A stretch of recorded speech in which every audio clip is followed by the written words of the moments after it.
காணாமலாக்கப்பட்டவர்கள் தொடர்பாக பல விடயங்கள் வெளிவந்த வண்ணமே இருக்குது. குறிப்பாக அவர்களுக்கு என்ன நடந்தது என்பது தொடர்பான போராட்டங்கள்லாம் இற்றை வரைக்குமே நடத்தப்பட்டு கொண்டிருக்கின்றது. ஒரு விடயம் ஒன்று வெளியா இருக்கு. என்னன்னு பாத்தீங்கன்னா, முன்னாள் சிப்பாய் ஒருவர், முதல் சிப்பாயில இந்த மெக்கானிக்கல் பிரிவுல வேலை செஞ்ச ஒருவர் கண்ணால் கண்ட சாட்சியம் ஒன்ற சமூக ஊடகம் ஒன்றுக்கு வெளியிட்டிருக்கிறார். அதுலயும் மட்டக்களப்பில் எருமைத்தீவு என்ற இடத்துல வைத்துதான் இவர் படுகொலை செய்யப்பட்டார். விடுதலை புலிகளோட நடந்த போரில் மஹிந்த ராஜபக்ச அவர்கள் தடை செய்யப்பட்ட ரசாயன ஆயுதங்களை போருக்காக பயன்படுத்துவதற்கு அனுமதி வழங்கினார்.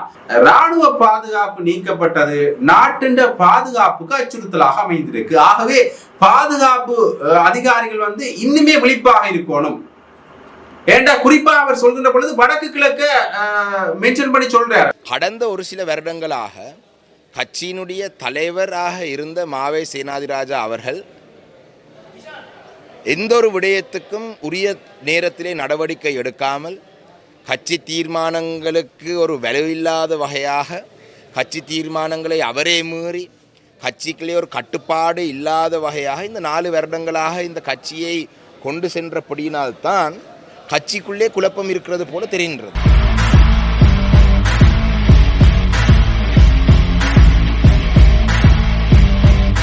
ஜஃப்னாபடியின் சொந்தங்களுக்கு வணக்கம். ஏற்கனவே இந்த காணாமலாக்கப்பட்டவர்கள் தொடர்பாக பல விடயங்கள் வெளிவந்த வண்ணமே இருக்குது. குறிப்பாக அவர்களுக்கு என்ன நடந்தது என்பது தொடர்பான போராட்டங்கள்லாம் இற்றை வரைக்குமே நடத்தப்பட்டு கொண்டிருக்கின்றது. அதுல குறிப்பாக தமிழ் மக்களுடைய காணாமலாக்கப்பட்டவர்களுடைய போராட்டம், அவர்களுடைய உரையினால நடத்தப்படுகின்ற போராட்டங்கள் ஒரு பக்கம் இருக்க, சிங்கள மக்கள் கூட அந்த காணாமலாக்கப்பட்டவர்களுடைய போராட்டங்களை இற்றை வரைக்குமே செஞ்சு கொண்டுதான் இருக்கின்றார்கள். குறிப்பாக அவர்களுடைய உறவினர்கள் கூட அவர்களுடைய அந்த போராட்டங்களை நடத்திய வண்ணமே இருக்கின்றார்கள்.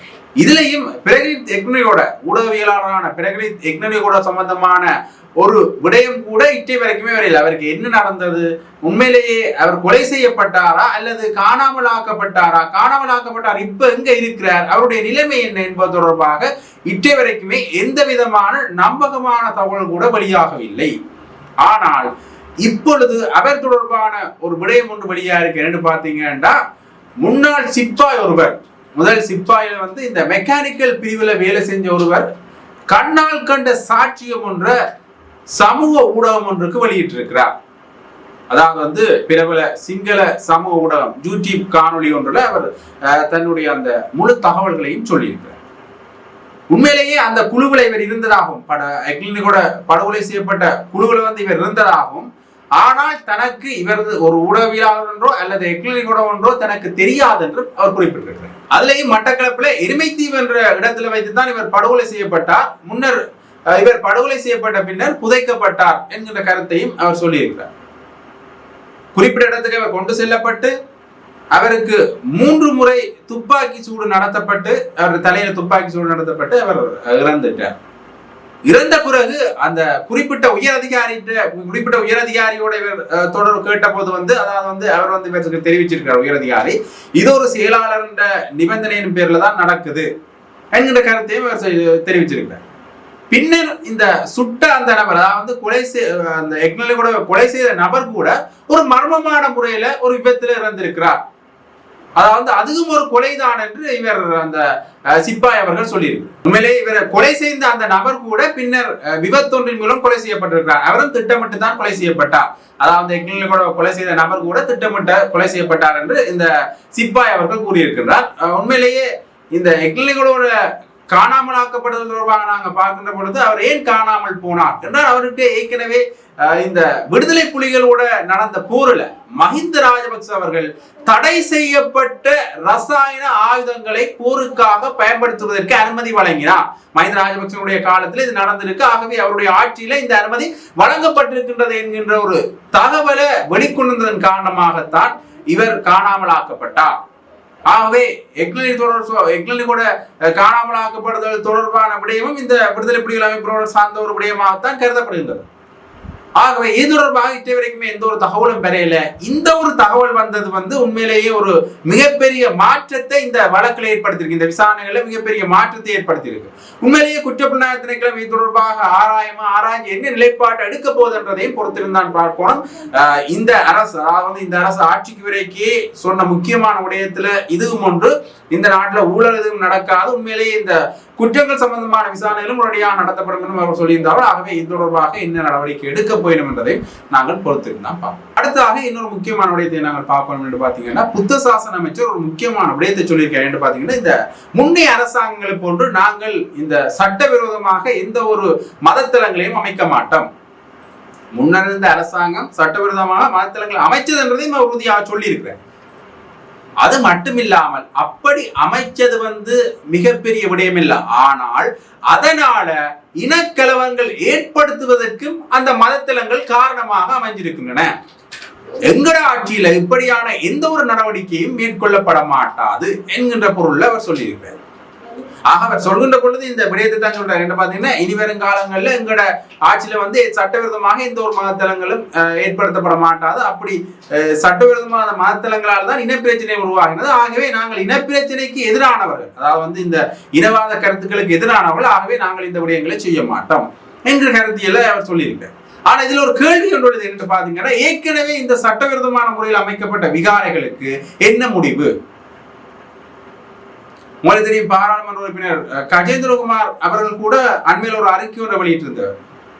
அதுல அவர் என்ன விடயத்தை சொல்றாரு பாத்தீங்கன்னா, எந்த விகாரை, குறிப்பாக வெடுக்குநாரி மலையில ஆக்கிரமிப்பாக இருக்கட்டும், அது மட்டும் இல்லாமல் ஆதிசிவன் ஐயனார் கோயில்ல ஆக்கிரமிப்பாக இருக்கட்டும், குருந்தூர் மலையில, அவை எல்லாமே இன்னமே நிரூபிக்கப்பட இல்லை. அதாவது முன்னைய காலகட்டங்கள்ல விகாரங்களுடைய சான்றுகள் இங்க கிடைக்க பெற்றிருக்கின்றன என்று இவர்கள் சொல்லலாம். ஆனால் திஸ்ஸ விகாரை அமைக்கப்பட்டது அண்மையில தான். தையிட்டு திஸ்ஸ விகாரை அமைக்கப்பட்டது அண்மையில தான். அது குறிப்பாக அது ஒரு தனியாருடைய காணி. ஆகவே அந்த தனியாருடைய காணியில திஸ்ஸ விகாரை அமைக்கப்பட்ட தொடர்பாக இவர்கள் என்ன நிலைப்பாடு எடுக்கணும்? உண்மையிலேயே சட்டவிரோதமாக அமைக்கப்பட்ட விகாரை தான் என்று அவர் குறிப்பிட்டிருந்தார். இந்த அரசு இதற்கு உடனடியாக நடவடிக்கை எடுக்கணும் என்று குறிப்பிட்டிருந்தார். ஆகவே புத்த சாசன அமைச்சர் இவ்வாறு ஒரு கருத்தியலை கூறியிருக்கின்றார். ஆக கிட்டத்தட்ட முன்னர் அமைக்கப்பட்ட இந்த சட்டவிரோத விகாரிகளுக்கு இவர்கள் என்ன முடிவு எடுக்க போன்றார்கள்? உண்மையிலேயே ஒரு தமிழர்களுக்கு சார்பான கருத்தியலை தேசிய மக்கள் சக்தி அரசாங்கம் அண்மை காலமாக கூறி வந்தாலும் கூட அதற்கான நடவடிக்கைகள் என்ன என்கின்ற கேள்வியும் இப்ப எழுந்திருக்கிறது. அது மட்டுமில்லாமல் இந்த அரசாங்கத்துல இனவாதம் பற்றின கருத்துக்களை வெளியிடாம இருக்கணுமா என்றால் இல்ல. சிலர் தங்களுடைய கருத்துக்களை வெளியிட்ட வண்ணமே இருக்கணும். அண்மையில சீலரத்னருடைய கருத்தை பார்த்தீங்கன்னா அந்த ஒரு இனவாதத்தினுடைய சாயல் வந்தது. அதே மாதிரி அம்பிட்டிய சுமரத்தின தேரர் கூட ஒரு இனவாதம் சார்ந்த ஒரு கருத்தியலை சொல்லியிருக்காரு என்று பார்த்தீங்கன்னா, இந்த ராணுவ பாதுகாப்பு நீக்கப்பட்டது நாட்டின் பாதுகாப்புக்கு அச்சுறுத்தலாக அமைந்திருக்கு. ஆகவே பாதுகாப்பு அதிகாரிகள் இன்னுமே விழிப்பாக இருக்கணும். ஏண்டா குறிப்பா அவர் சொல்கின்ற பொழுது வடக்கு கிழக்க மென்ஷன் பண்ணி சொல்றாரு. வடக்கு கிழக்க சுட்டிக்காட்டி வடக்கு கிழக்குல இருக்கிற ராணுவ முகாம்கள் அகற்றப்பட்டது. ஏற்கனவே உங்களுக்கு தெரியும், அண்மையில பெலாலியில கூட பாதைகள்ல இருந்த ராணுவ முகாம்கள் நீக்கப்பட்டு இப்ப அந்த பாதை மக்கள் பவனிக்காக விடப்பட்டிருக்கு. பெருத்துறையில கூட காணிகள்ல ராணுவ முகாம்கள் அகற்ற பணிகள் இன்று வரைக்குமே நடந்தோன்றிருக்கு. ஆகவே இதை வெற்றி எல்லாத்தையும் சுட்டிக்காட்டி திடீரென நீங்கள் இப்படி ராணுவ முகாம்களை அகற்றினது நாட்டின பாதுகாப்புக்கு அச்சுறுத்தலா இருக்கு. இந்த சுதந்திரத்தை பயன்படுத்தி மீண்டும் நாட்டில் ஏதாவது நடக்கலாம் என்கின்ற பொருள்பட அவர் சொல்லியிருக்கிறார். அதுல குறிப்பாக இந்த பாதுகாப்பு நீக்கம் தொடர்பாக இன்னொரு விடயம் முன்வைக்கப்படுறது என்னன்னு பாத்தீங்கன்னா, முன்னாள் ஜனாதிபதிகளுடைய பாதுகாப்பு, குறிப்பாக மஹிந்த ராஜபக்சனுடைய பாதுகாப்பு. அவர் சொல்கின்ற பொழுது இந்த நந்திக்கடல்ல போர் முடிவுக்கு கொண்டு வரப்பட்டதுக்கான முக்கிய புள்ளியாக இருந்தவர் மஹிந்த ராஜபக்ச. இந்த போர் வெற்றிக்கு காரணம் மஹிந்த ராஜபக்ச தான். அவருக்கு இப்ப கூட பாதுகாப்பு எச்சரிக்கை இருக்கு. நீங்கள் மஹிந்த ராஜபக்சனுடைய பாதுகாப்பை நீக்கினது உண்மையிலே மிகப்பெரிய கூட அவருக்கு பாதுகாப்பு அளிக்க வேண்டிய கடமை இந்த அரசாங்கத்துக்கு இருக்கு. அது மட்டும் இல்லாமல் முன்னாள் ஜனாதிபதிகள பாதுகாப்பு இல்லை, இப்ப இருக்கிற ஜனாதிபதியின் பாதுகாப்பை நீக்கினது கூட பிழை என்ற கருத்தியில தான் அவர் சொல்லியிருக்கிறார். அது மட்டும் இல்லாமல் அவர் ஒரு முக்கியமான விடயத்தை சொல்றாரு. என்ன பாத்தீங்கன்னா, புலிகள் காடுகளை மாற்றினாலும் புலிகள்ல இருக்கிற புள்ளிகள் மாறாது. இதன் மூலமாக அவர் இந்த பயங்கரவாதத்தை தொடர்புபடுத்தி பேசுகின்றாரா, விடுதலை புலிகளையும் பயங்கரவாதத்தை மீண்டும் சேர்த்து வச்சு பேசுகின்றாரா என்ற விடயம் மக்கள் மத்தியில் ஒரு விமர்சனமாகவே மாறி இருக்கு. தமிழ் மக்கள் மத்தியில சமூக ஊடகங்கள்ல இவருக்கு எதிரான பிரச்சாரங்கள் இப்ப வரைக்குமே நடந்து கொண்டிருக்கு. இவர் சொன்ன இந்த கருத்தியலுக்கு விமர்சன தீ எரிஞ்ச வண்ணமே இருக்கிறது சமூக ஊடகங்கள்ல.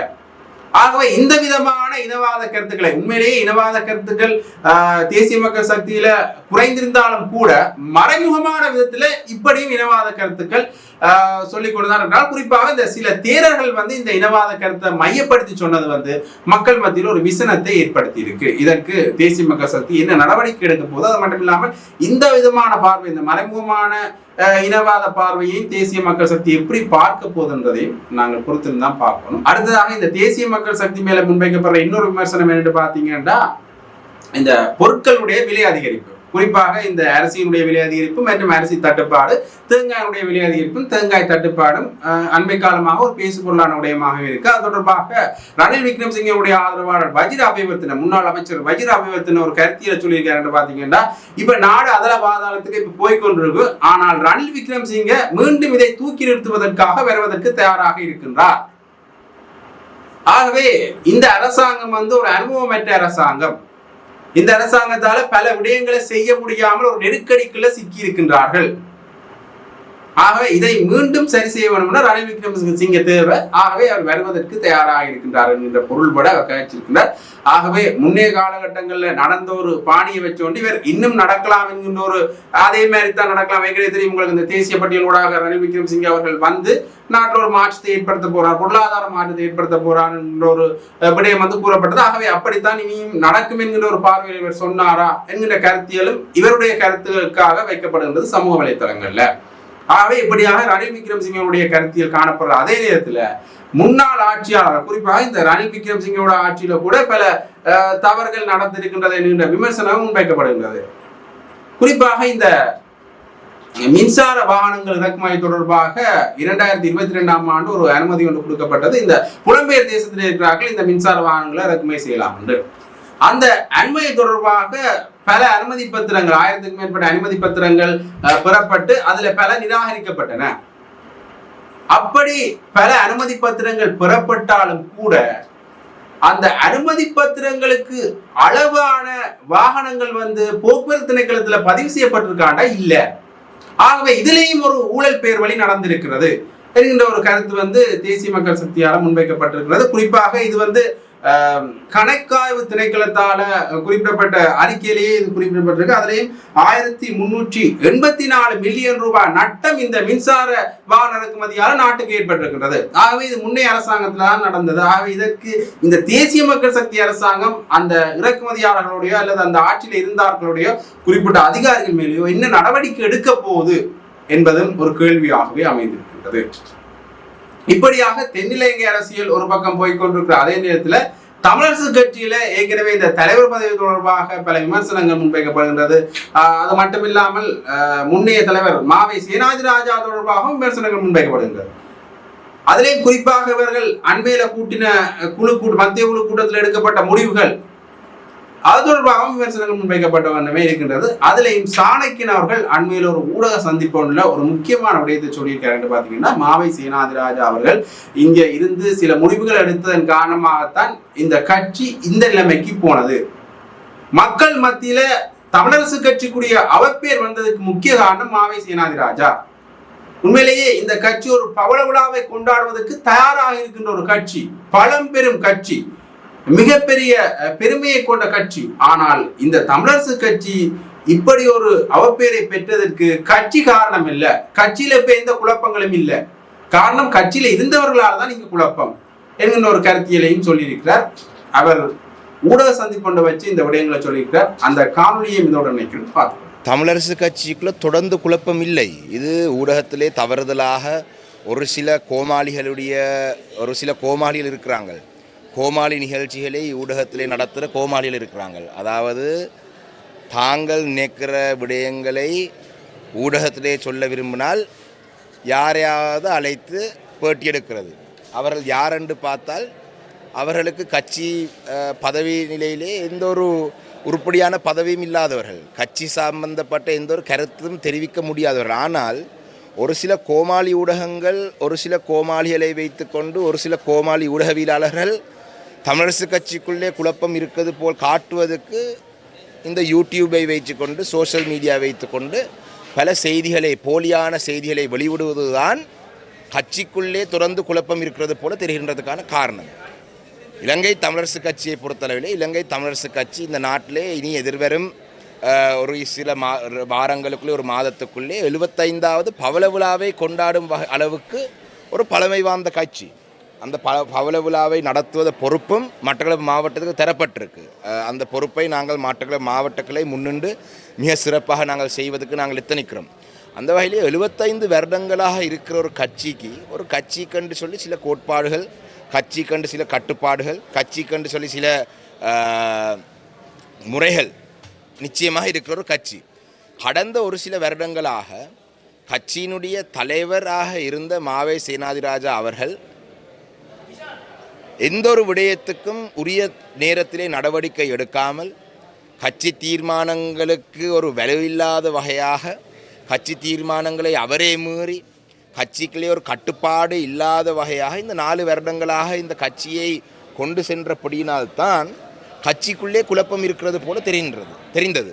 அதாவது பல இடங்களிலே கட்சிக்கு தெரியாமல் போய் கட்சியில் இணக்கம் இல்லாமல் சில தரப்புகளை சந்தித்து அறிக்கைகள் கொடுக்கிறது, பிறகு கட்சியில் தீர்மானங்களை முரணாக நடந்து கொள்வது, இதெல்லாம் நடந்த விடயங்கள். நாங்கள் மீண்டும் இதை பற்றியெல்லாம் அலசி ஆராய நான் விரும்பவில்லை. இதெல்லாம் நேற்றைய தினமோட அந்த சப்ஜெக்ட் முடிஞ்சு அந்த பிரச்சனை நேற்றைய தினமோட முடிஞ்ச ஒரு பிரச்சனை. ஏனென்றால் இதனை உணர்ந்துதான் நேற்றைய தினம் இலங்கை தமிழரசு கட்சியினுடைய புதிய தலைவராக இந்த அடுத்த மகாநாடு நடக்கும் வரைக்கும் அவரை பதில் தலைவர் என்று சொல்லலாம், இல்லாட்டி புதிய தலைவர் என்று சொல்லலாம். அவர் தான் இப்பொழுதுக்கு தமிழரசு கட்சிக்கு தலைவர்.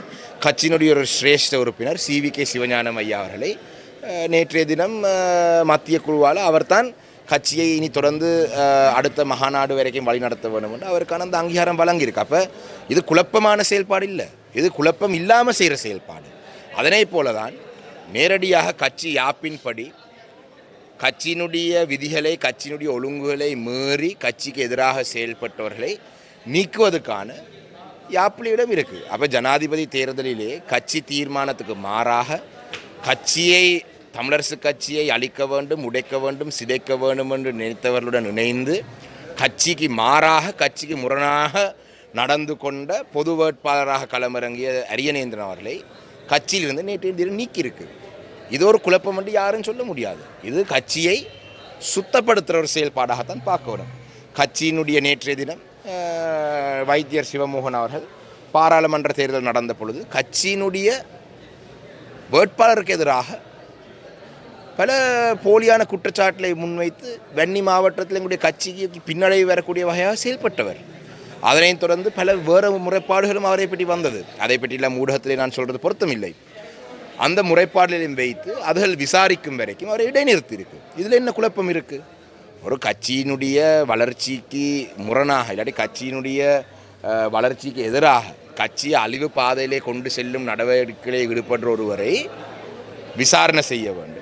அவரை இடைநிறுத்தி விசாரணை செய்கிறார்கள். இதில் என்ன தொடர்ந்து குழப்பணில் இருக்குது? அந்த வகையிலே இனி வருங்காலங்களிலே கட்சிக்குள்ளே நான் தவறு செய்தாலும் என்னையும் இடைநிறுத்தி விசாரிங்கள். நாளைக்கு தினம் நான் எதுவும் தவறு செய்திருந்தால் கட்சி என்ற அப்படி ஒரு கட்டுக்கோப்புடன் இருந்தால்தான் கட்சி மீது மக்களுக்கு நம்பிக்கை வரும்.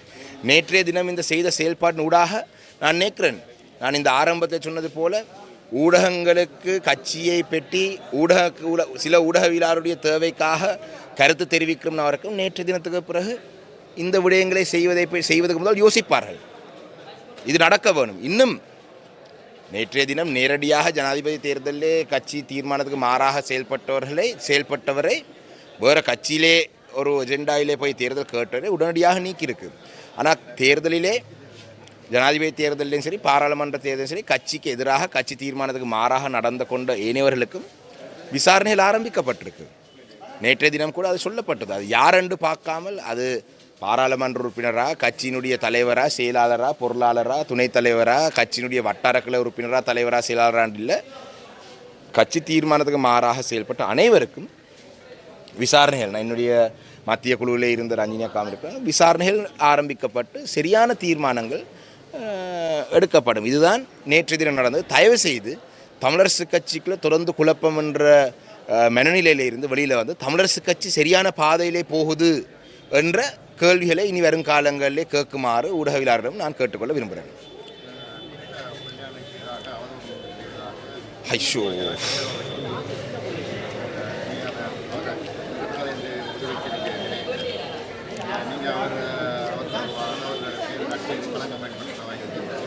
இது தொடர்பாக ஒரே ஒரு விடயத்தை மட்டும் சொல்கிறேன். என்னென்றால், கடந்த காலத்திலேயும் ஒருவர் வழக்கு வைத்திருக்கிறார், தன்னுடைய நட்பேருக்கு களங்கம் ஏற்படுத்தினது என்ற குற்றத்தின் கீழே ஒருவருக்கு வழக்கு வைத்திருக்கிறார். நீதிமன்றத்துக்கு போய் பார்த்தால் ஒரே ஒரு வாதம் தான் முன்வைத்திருக்காரு. இவருக்கு எங்கே நட்பேர் இருக்குது களங்கம் ஏற்படுத்துறதுக்கு, அந்த வாதத்தோடய அந்த வழக்கு முடிந்ததான். அப்போ அதுதான் இதில் சுருக்கமான விஷயம். நட்பேர் உள்ளவர்கள் தான் அதை பற்றி எல்லாம் யோசிக்க வேணும். அதை பற்றி நாங்கள் யோசிக்கணும்.